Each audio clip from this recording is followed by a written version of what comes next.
We are creatures of desire. What we most desire is meaning. What makes us suffer most is a lack of meaning. The Meaningful Life with Andrew G. Marshall. Marital therapist, author, and communications trainer Andrew G. Marshall invites guests from all walks of life to discuss what makes life meaningful. Hello, I'm Andrew G. Marshall. Welcome to The Meaningful Life. We're available on Apple, Spotify, Podbean, Amazon Music, and wherever you find your podcasts. Step-parenting and being a stepchild is a topic I come across a lot in my practice. I have clients actively struggling with being a step-parent or a biological parent navigating the conflicts between their children and their partner. Some of my clients were brought up in blended families and are navigating unresolved issues from their childhood. I have biological parents who resent the presence of someone new in their children's lives, so I've seen the issues from every side, and they can all be tough, especially if there's been a bitter divorce and communication between all the parties is fraught. What everyone needs more than anything is understanding. That's why I love the Pondering Stepmom podcast. Michelle Brown speaks from the heart and from personal experience on all the hot-button issues about step-parenting and blends advice and comments from other stepmums. Michelle has a biological daughter from her second and current husband, and she has a 19-year-old stepson from her husband's previous relationship, and she's been in his life since he was 6. And at times, she's been a full-time step-parent. So, Michelle, welcome to the podcast. What were your expectations going into step-parenting all those years ago? Oh, hi, and thank you for having me. I did not have any expectations whatsoever. I write about this a lot. I had no experience with any kind of step parents growing up. I had 2 parents. All my friends had 2 parents. I rarely came into contact with anyone's stepmom or stepdad. What is that? So when I met my current husband and he had a 6-year-old son and we were dating, and I was like, okay, he's adorable. I love him. He's great. And then when things started getting serious and the biological mom was kind of in and out, not really consistent, I realized, oh, this is a package deal. If I'm going to become serious with this guy, this is the 2 of them. And he's going to be in my life and I'm going to be a stepmom. No idea what that meant, what that entailed, but I jumped in. And what were your expectations of yourself? Because I have the picture of you saying something like, I've got enough love in my heart for both you and your son. And it all sounds absolutely wonderful. And I'm sure you did. But were your expectations of yourself a little bit ambitious? Oh, absolutely. I would say that's my personality in general. I went in guns blazing. You know, him and I bonded very quickly, very sweet, loving, gentle child. You know, I was already very involved doing his laundry. You know, they were kind of like 2 bachelors when I was dating him, and I was kind of taking over things, and I didn't really realize that I was perhaps stepping on the biomom's toes a little bit. I would say I was a little bit aggressive in the beginning, and looking back now, I wonder if maybe I should have stepped back a little bit, but it just wasn't in my nature. I wanted to mother him, and it just came naturally, very unexpectedly. I can sort of see a sitcom, sort of 2 bachelors, a potential stepmom, and the biomum in the background. I could see a really cute sitcom. We'd all find it very funny. But actually, I think there could be a huge amount of pain. What did you discover? He was 6 years old, my stepson, and he was very kind. He was very generous towards his mother, you know, maybe picking him up some weekends, maybe not picking him up some weekends. Him and his dad were and are very, very close, sort of 2 peas in a pod. I don't think that my stepson really felt that pain until later, until he reached puberty and realized, hey, like, why do I not see my mom very much? And, why is she maybe a little bit too busy for me? And why is Michelle doing all these mom things for me and my mom isn't? I would say that my now husband had a lot of bitterness and anger and pain towards her. He was 24 when he had my stepson, and the mom was quite a bit older, and he was essentially left as a single dad in the beginning at 24. I think he had more pain than my stepson. You had been married before, and you had a lot of pain too, didn't you? Absolutely. Was a abusive first marriage, very toxic, and I really didn't want to get married again, much less take on someone else's child. But it happened, and I fell in love with both of them. Because what you say, and I think this is so true, is nobody ever dreams of being a stepmom. Absolutely not. I mean, do you know anyone who can't wait to grow up and become a step-parent? Especially given all the hardships people communicate about the job in general. And our culture is really cruel to step-parents because, we immediately think of Snow White, whose wicked stepmother wants to kill her. Yes. But I think what is really, really interesting is in the original Grimm's fairy tale, before the Disney Corporation got in hold of her, was actually her real mum. Because there is a dark side to mothers. We sometimes don't want to acknowledge them, but we're very happy to acknowledge the dark side of stepmoms, aren't we? Absolutely. Absolutely. And that's not fair. It isn't fair, but it is the way the complicated, multi-layered societal strangeness about motherhood. And I think that stepmothers kind of get more abuse as a default because motherhood is just so... I write about this a lot. There's women who never wanted to become a mother in the first place and ended up becoming a mom, and that wasn't really what they wanted. And they get vilified for that. You have to do the things that you need to do to be a mother in the society. And if you sort of abandon your job, you get vilified. And then someone like me comes into a situation where the mother is sort of stepped away. I'm still vilified because I'm overstepping. And from my perception, I'm not overstepping because there was a space that was left there for me to walk into, essentially. But when you're not the real mom, people don't like that. It's a very odd thing to me, and I try to express all the time the role of mothering can come in so many different ways besides birth. But it's something society still has a hard time with. So what made you decide to start your podcast? Well, originally I started my blog when my daughter was like 1 year old. And I had just quit my job, my longtime corporate office job, to take care of my stepson and my daughter. And I never wanted to be a stay-at-home mom. But there I was, sort of instant mom and stepmom. And I couldn't find any resources for being a stepmom. There were a lot of mommy blogs and mommy podcasts, but I could not find a single stepmom resource. And this was maybe 2013, 2014. And so I said, you know what? I'm going to be the resource that I can't find. I'm going to start a blog and I'm going to write about parenting, relationships, but also step parenting.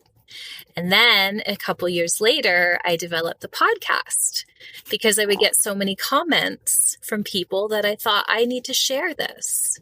Because if there's one thing I've learned about stepmoms is they're lonely and they feel isolated and they feel like nobody can relate to their situation. Nowadays, there's a ton of stepmom resources. There's coaching, there's retreats, there's blogs, there's podcasts, but back then there wasn't much. And what I like and would recommend to everybody to listen if you are a stepmom, and in fact, actually, if you're in any part of this constellation, is you are kind and generous, obviously, to stepmothers because you can really relate to what they're going through.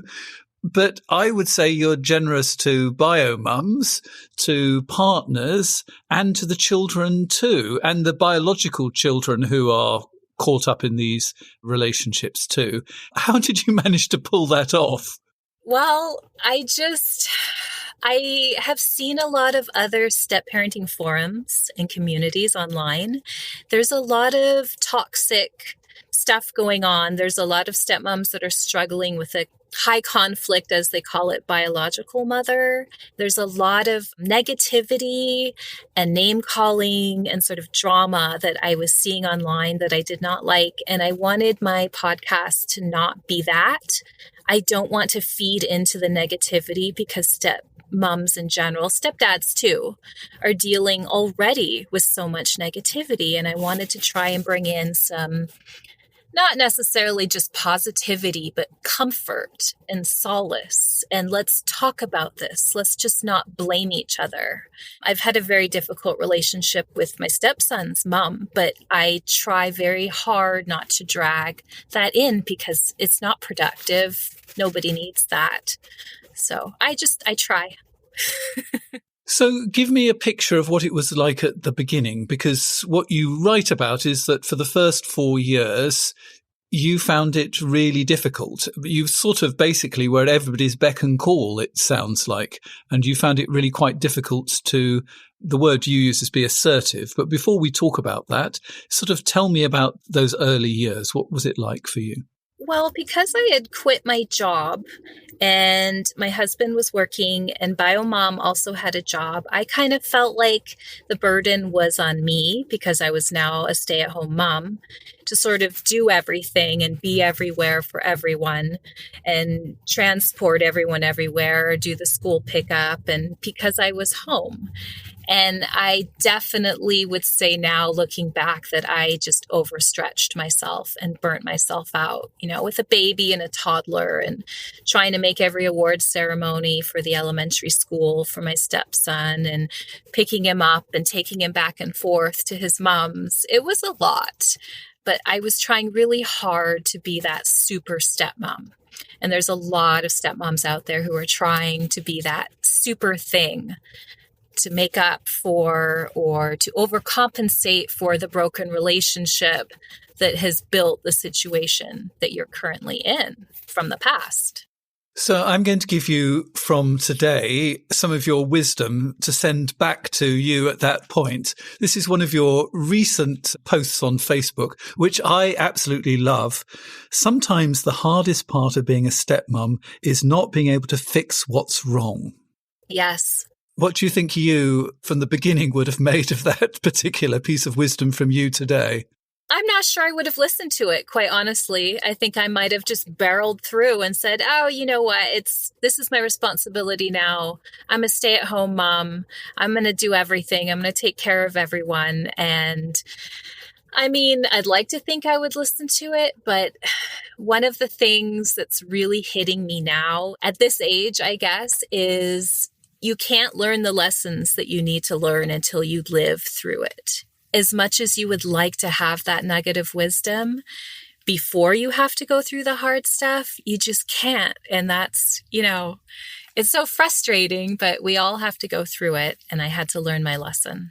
And how did having your own biological child impact on your relationship with your stepson? When I first found out that I was pregnant, I was very worried that he would be upset, that he would be jealous. And it turns out he welcomed it.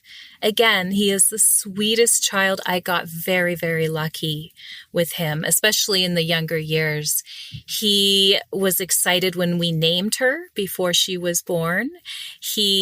When I gave birth to her, he came and he begged his mom to bring him, and he laid in the hospital bed with me and held his sister. And that was a really beautiful moment. And I know other stepmoms out there are not lucky enough to have that particular experience. So I worried more about how he felt about her than I think he did.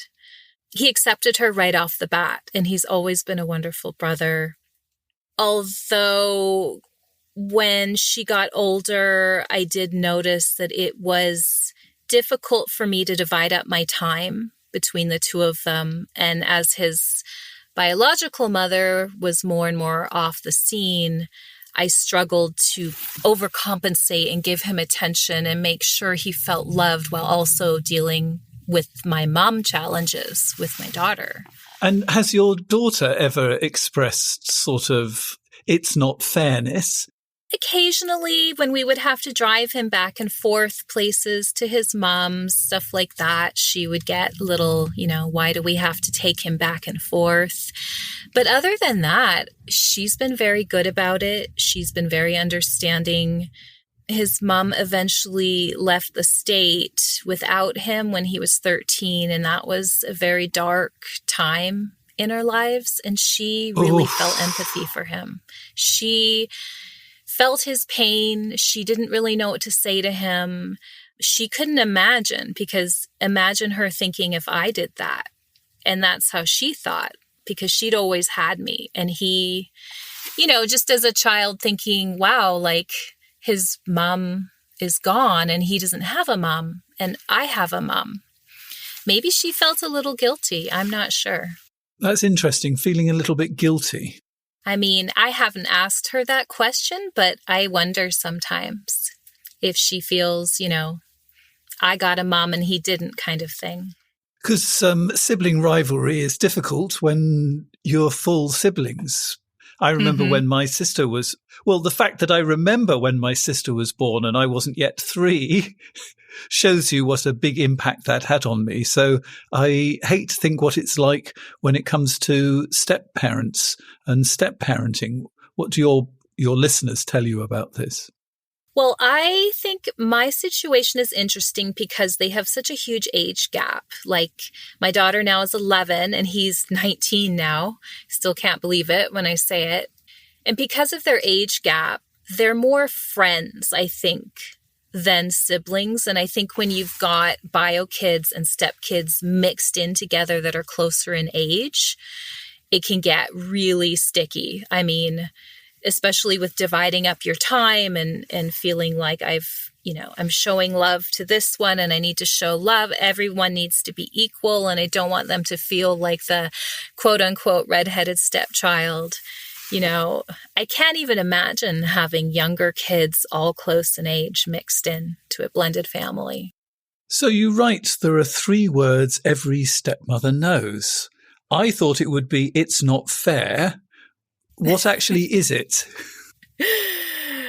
I'm not enough. This was something that played out in my brain over and over and over. And when I wrote the article, it just came out of my mind because I was always thinking I'm not enough. No matter what I do, no matter how many times I step in, no matter how many times I fix things and give love and pay attention to, a child wants essentially that love from their mother. And I always felt that no matter how much I did, my stepchild wanted that love from their biological parent. It's very, very important, I believe, for a child, especially a boy, to have that mother's love. And I always worried and paid attention to the fact that he would always have this abandonment going on, as far as not getting that attention from his own mother. So I really bent over backwards, trying to be that, but still kind of feeling like I'm not enough. And how did you deal with that feeling of being not enough? I had moments where I would cry, moments where I'd be angry, but most of all, I started writing. And the podcast has become extremely cathartic. Every time I do a podcast and I read through a listener's comments, it's like I'm realizing something at the time that I'm reacting to it. And it's helped me. I know a lot of stepmoms write in and say, I love your podcast. It's so great. But I'm like, no, thank you. Because you're also helping me through your story and your experience. So I love it. And as I said, you learnt to become more assertive. What do you mean by assertive, and how did you learn to become assertive? Oh, that took a really long time. And I think that it came with going through the process of realizing that when you're constantly editing yourself to please other people, or not expressing your anger, or not expressing that you're upset about a certain situation, you're sort of muffling yourself. And, a lot of stepmoms communicate this to me that, we don't want to cause any waves. We don't want to rock the boat. We don't want to upset anyone. So they're quiet and they don't say anything. And at a certain point, I just started speaking up more. I started allowing my family to see me kind of lose it and get angry. And I realized that, what? That's okay. I can get upset. I can yell at somebody for not, picking up their socks or whatever it is. Like, it's okay. Because for a long time, I was very afraid to discipline my stepchild. And a lot of stepmoms are going through this, where I don't want to bring them any more pain or trauma or disruption than they're already going through. And that's something I talk about, is where, it's okay. And in fact, I've learned that they enjoy the structure of being disciplined more than not. Because when you're somebody who's there for them all the time and you are disciplining them and you are being more assertive and saying, no, you need to do this, they actually like that. Children need that security blanket, in my opinion. And what about the whole biological father situation, who obviously is your partner? How do you navigate that? Because they're probably in conflict with the biological mother and you're in the middle. Yes. And that's also something I write about, how in the beginning, the bio mom would talk to me more than to him. And I was really stuck in the middle. And of course, I was trying to build a good relationship with her for the sake of, my stepson. But after a while, I kind of got tired of that. And the two of them had trouble communicating. And the whole thing was incredibly hard on our marriage, really hard on our relationship. I felt that he needed to have more boundaries with her, and the boundaries weren't there. This is something stepmoms write to me about all the time, that he's not disciplining the child. I recognize it too. Yeah. It was really hard. I mean, I think we've come out stronger, but there were some years there where our ideas of parenting were not matching. And then the child's going to another household every so often where it's completely different. So to be on the same page, it's very difficult. So what advice have you gathered that would be useful for people in this situation? Biggest piece of advice is that if you're a step parent and you have a bio parent together in a household, you need to be a united front. Because even when you're two biological parents and you're not united, children see the cracks in that and they will manipulate it in any way that they can. I mean, it's just, that's what children do for survival. I'm not saying, children are bad, but that's what kids do. And I've found that as far as my relationship with my husband, we've got to be united. Even if we don't agree in private, we need to present a united front to the children, have the same rules, be on the same page. That's really my biggest advice, that I've learned so far. So what advice do you have when there is a clash about getting on the same page? Because a biological parent sort of has more power and more points in the decision making than the stepmom. And this was a big source of contention in our relationship. Is I would always say, you need to tell him to do X, Y, and Z because he listens to you more. But I'm the one who's home all the time dealing with the consequences of him not doing X, Y, and Z. And there's going to be times where I need to bring you in and you need to be, the enforcer for me. because the relationship, I talk about this a lot, the relationship that I have with my stepchild isn't the same as what he's got with his biological parent. It has taken years to build trust, to build our relationship. It didn't just come naturally. And the relationship, it feels more delicate. So I feel more hesitant to really come down on him about certain things, because there was a point where I got really upset with him when he was little, and he went in his room and he cried, and I went and knocked on the door and I said, what's up? And he said, do you still want to be my stepmom? And so he was afraid of, there's the abandonment thing again. He was afraid. And so it's so fragile, it's so delicate. And I try to explain this to my partner is like, I'm going to need you to jump in and do some of the hard stuff, because I'm the soft place to fall. That's the precedent I've set up. That's the relationship I've built with him. So I know a lot of stepmoms feel this as well. Because what I'm sensing is you need to choose your time to talk to the biological father about this, because when you're angry, it's going to come across as criticism towards him. Yes. How you're managing to put it over now is just, this is how I'm feeling and this is how I see the world. And I can hear that. But if you were telling me this when you were angry, I wouldn't be able to hear it. I'd just become defensive, and the wall between the two of us would get bigger and bigger. So choosing your time, coming down off the wall before you speak, and just talking from, this is what it's like from my perspective, rather than trying to say you need to do this, etc., etc. That seems to be incredibly important. Have I got that right? Absolutely. And also realizing that, I think a lot of the time when I'm going to my partner and saying, all right, our son essentially is doing this and this behavior needs to stop, or I'm worried about this, he might take it as a rejection of him as well.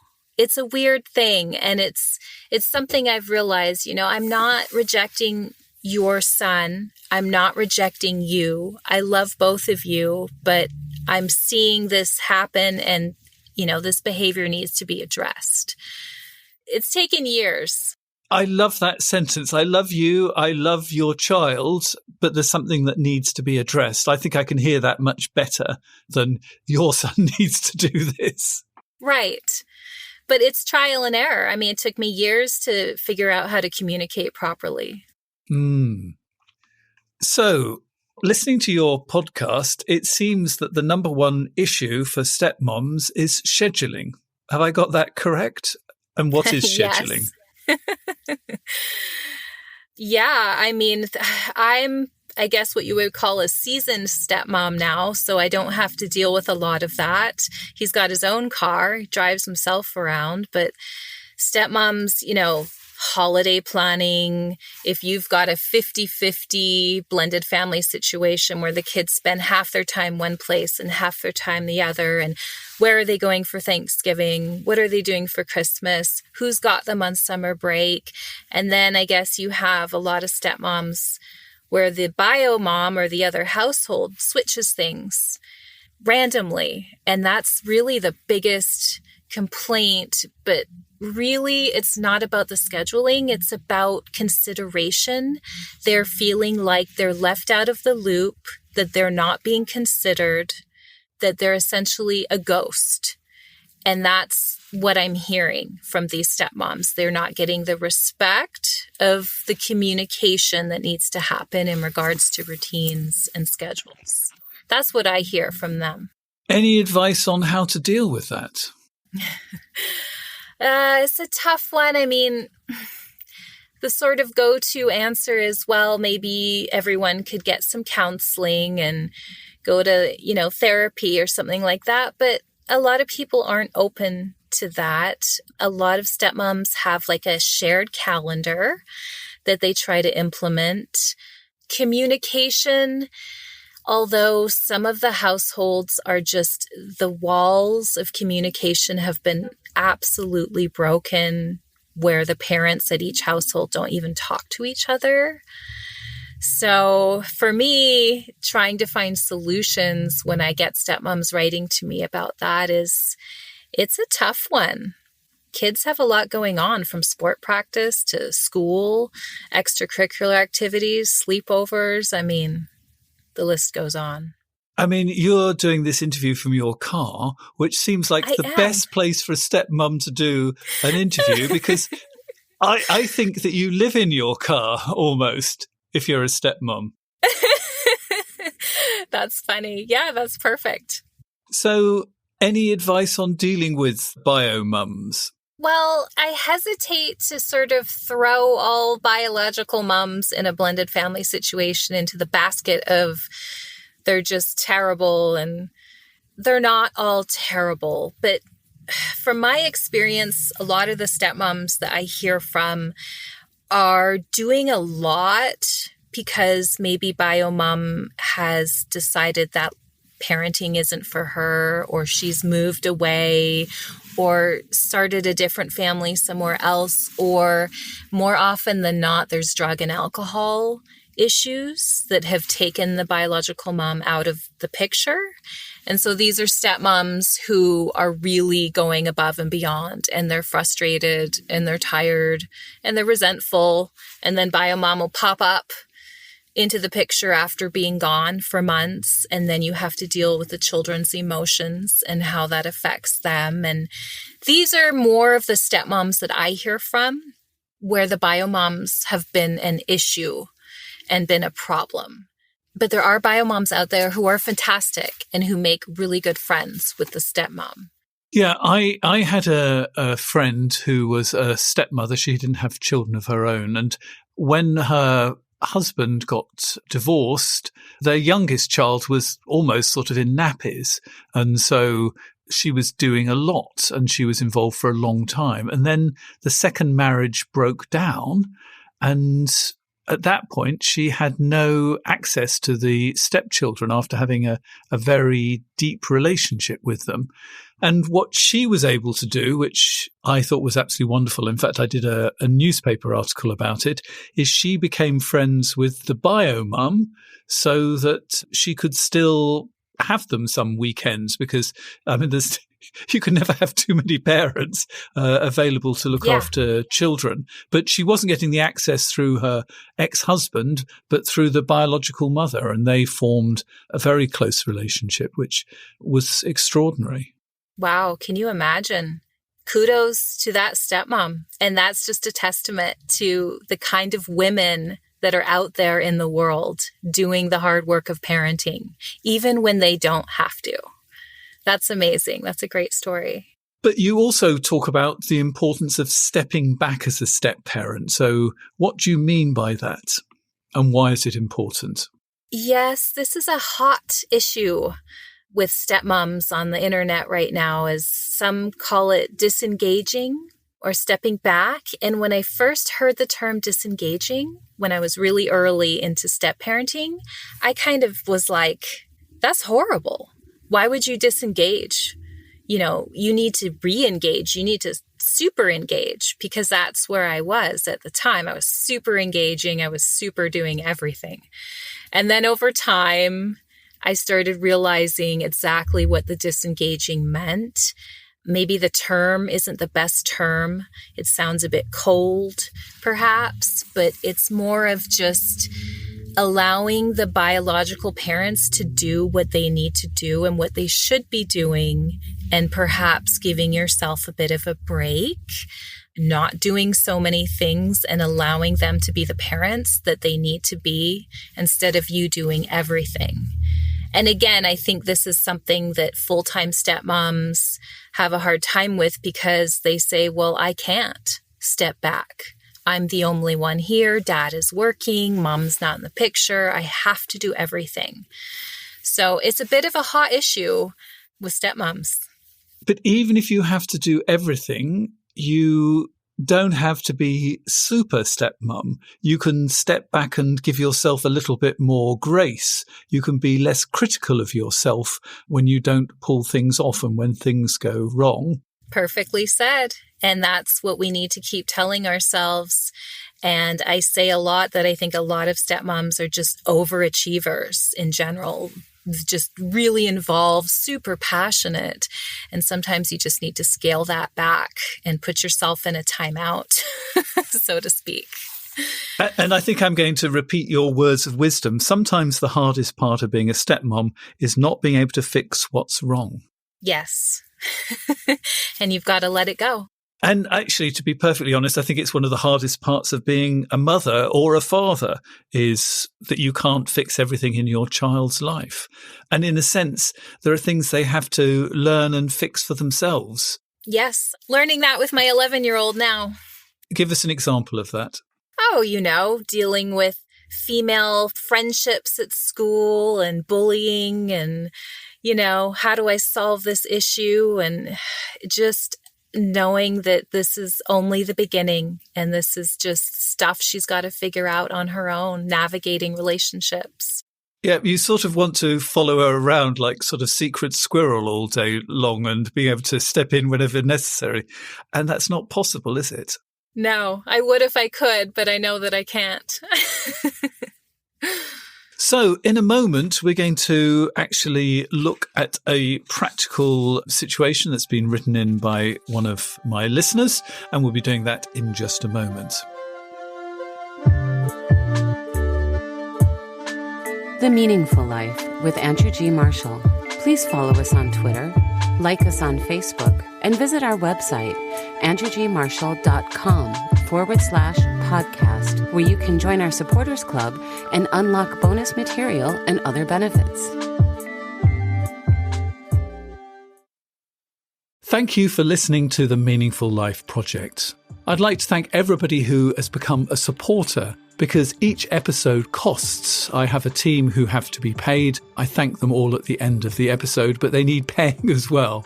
So far, thanks to your generosity, I've got about a third of the cost covered, and there's some money from advertising as well. But the rest of it comes out of my own pocket, and I can't keep diving in indefinitely.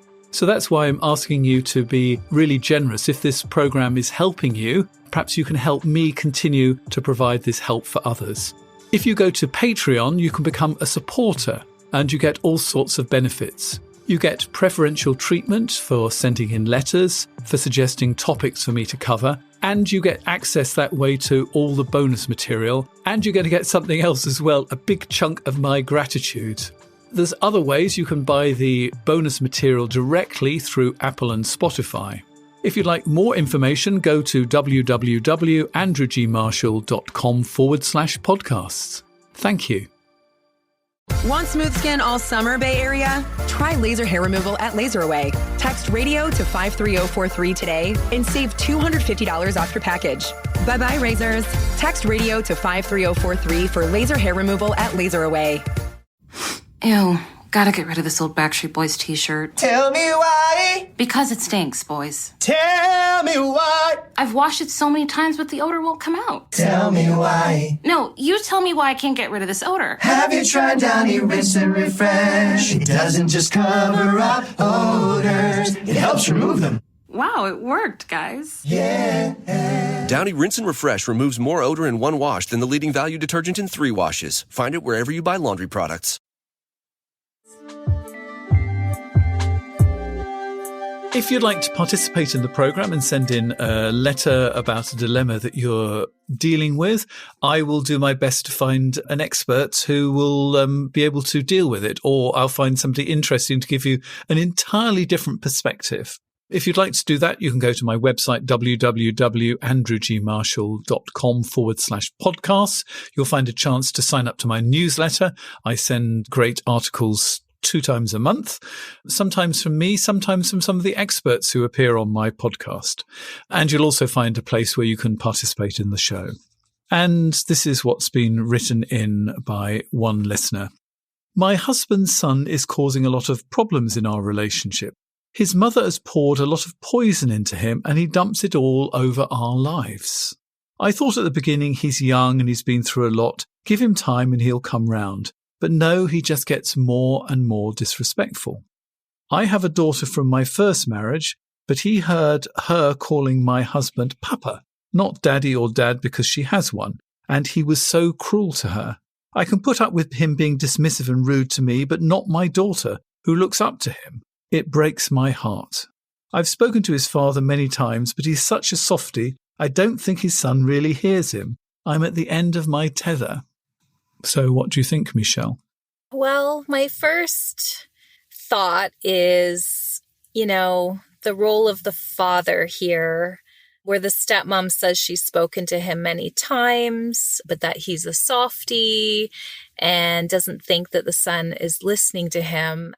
Speaking from experience, I see how a lot of fathers are parenting from a place of guilt in a lot of blended families. And they are being a little bit too soft, as she says, or afraid to discipline because they feel bad that they weren't able to give the child, a two-parent household in the beginning of their lives. And I have seen this with my own husband, and I have told him this, it's parental guilt, and you're letting the child get away with certain things because you feel bad and you're sort of more indulgent. I mean, I'm not a certified therapist, but I can tell you I've watched my own partner struggle with disciplining his own child. I do think he carries the guilt that he didn't provide his child with, a good relationship that he could role model for him. I think that a lot of the time this behavior from a mostly bio dad, I would say, comes from a feeling of desperation. They don't really know what to do. So they stay quiet and they do nothing. And then you've got the stepmother who's going crazy and she's just at the end of her rope and she's not being treated with any respect or any dignity at all. And that cannot go on in a household. So what do you do? I think it's extremely hard to blend families together. And it sounds like when the son heard her daughter call his father by the name Papa, I think it probably brought up a lot of feelings and emotions and jealousy in that child. Again, I think that the two of them need to present a united front. I think that the father needs to step up. I think that the stepmom needs to be treated as a human being in her own home. You can say good morning, you can say hello, you can be civil, even if you're not happy with your dad being with this person or being put in this situation. I think at the very best, we need to teach our children how to treat adults with respect that you're living with in a household. It sounds like an extreme situation that might require some sort of counseling, but it doesn't sound like all participants would be willing in this case. And maybe this is a stepmom that does need to step back or disengage, as we've discussed. I mean, I'm thinking that there might be a good thing to do is for everybody to be a little bit better at listening. So instead of saying you feel guilty and sort of diagnosing it, saying, could you be feeling guilty? In what ways? Tell me about your guilt. Oh, reflecting back. So you're feeling guilty that you weren't able to provide the loving home that you wanted to. So you're not trying to solve, you're just trying to listen. I think that would be really good.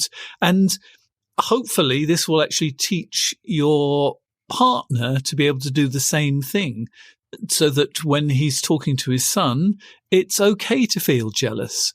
It's a natural human emotion. Tell me about why you feel jealous.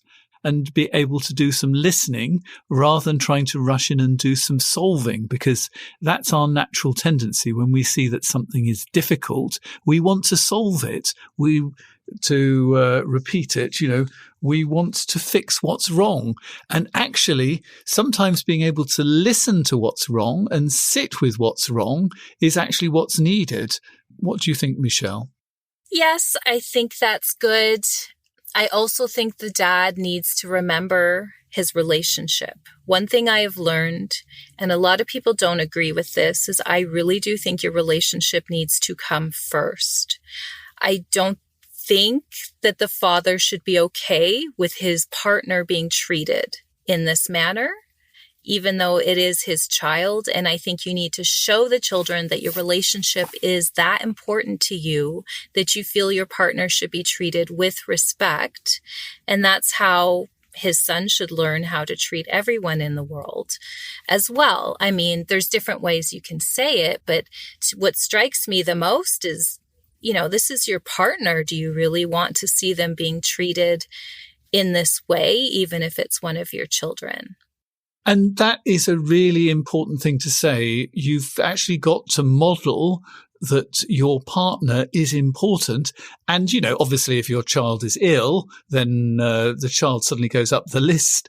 But in general, your partner comes first. And I mean, this is a difficult thing people find when it comes to their own children. If they're, both co-parents, there's a tendency to always put the child first and your partner second because they will understand. But that puts the child the apex of the family, and a child can't be at the apex of the family without getting terribly insecure and anxious. And that is a terribly controversial thing to say. You put your partner first and the children follow on behind, because I once wrote a book and I got into so much trouble for saying this. Your partner is forever, but the children are just passing through. Whereas actually a lot of people sort of think of being a parent is forever and being a partner is just passing through these days.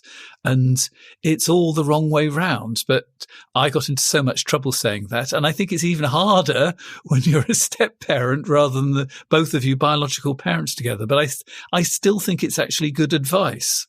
Yes, I absolutely agree with you. I mean, we could word it a bunch of different ways, but in the end, and this is what I tell my husband, is, look, we're in this together, and there will be no family if the two of us fall apart and we're fighting all the time. We've got to stick together. We need to be united. We want to show the kids what a real relationship is like, especially having one of the children coming from a broken relationship. You really want to show them that we fight, we don't agree, we make up, we're a team. And I think that's one of the most important things, and one of the things I'm most proud of as far as being a stepmom is my relationship with my partner and having my stepchild see that and witness it. So I totally agree with you. And he will have a great role model to take when he is having relationships himself. So that is really important. I mean, it seems to me that you've learned a huge amount from being a stepmom. What do you think is the most important thing you've learned? Oh, my goodness. The most important thing I've learned, I am still learning, is really just hindsight is 20/20. And literally, you can't know what you don't know. And you've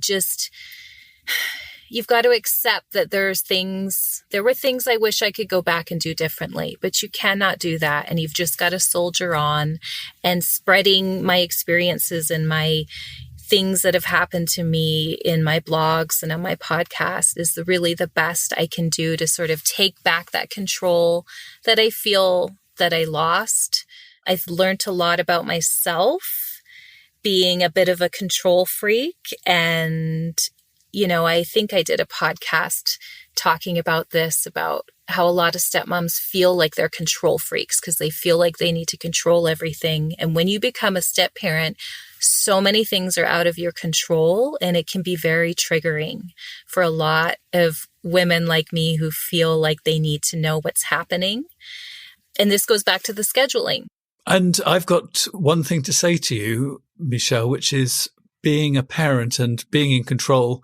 Those are two things that don't actually fit together. I know.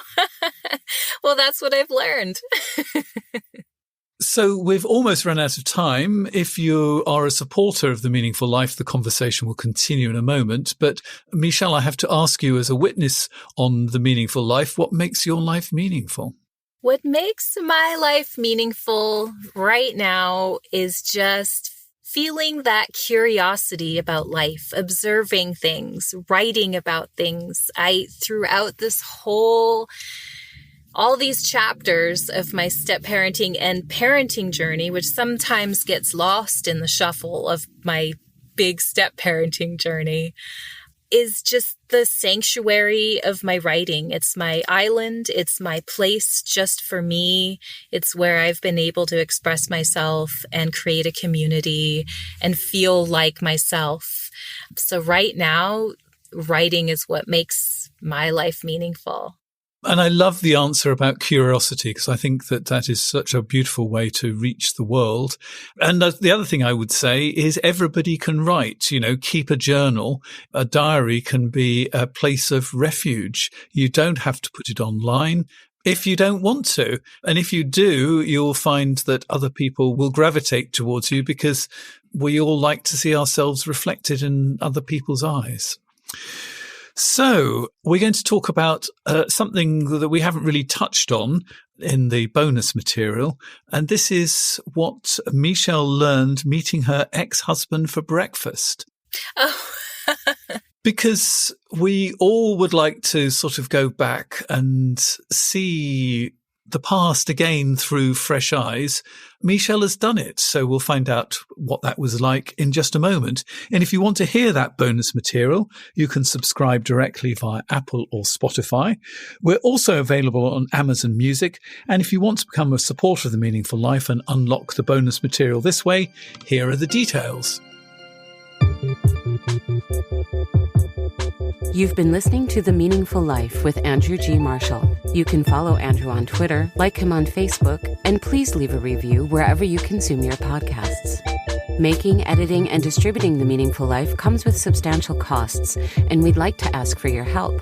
Visit our website, andrewgmarshall.com/podcast, where you can join our supporters club and unlock bonus material for every program, send in a letter to be discussed by Andrew and his guests, and join a community of other people seeking to make their life meaningful.